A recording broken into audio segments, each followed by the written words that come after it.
quick wisdom for you all. Yes, there will be people in your life that will support your growth. Okay.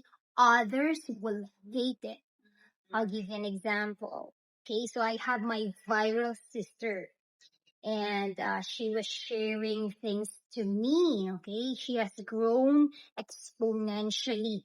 She has now over 400,000 followers. Right.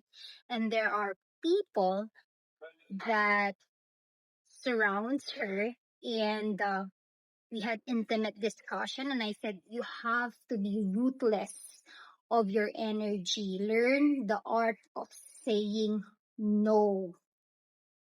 Okay, because there are people who hate your success and your growth because they're very uncomfortable with that.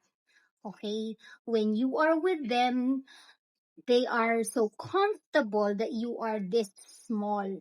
Okay, once you become successful and you're progressing and you are growing, guess what? They are treating you just like how you were before.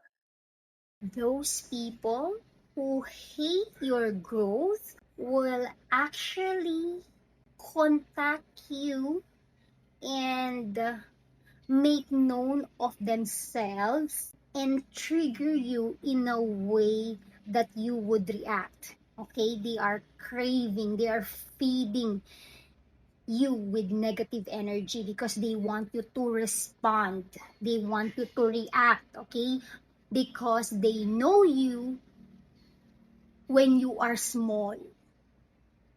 Okay, ngayong nagiging progressive ang buhay mo, mas nagiging successful ka, they have known you for that, and so they want you stay like that. Okay, that's why they hate it, because they haven't done their work. You are mirroring to them the things they haven't done yet. Okay, nakikita kasi nila hindi pa nila ginagawa yung dapat nilang gawin. And that's why they hate it. So do not be ruthless with your energy. Do not get affected. Keep on shining your light. Do not dim your light. Okay, because when you do that, when you keep showing up for yourself, you do your best, you're not just uplifting people. Okay, not only for those people who wants to get inspired, but also them. All right, that's my quick wisdom for you today.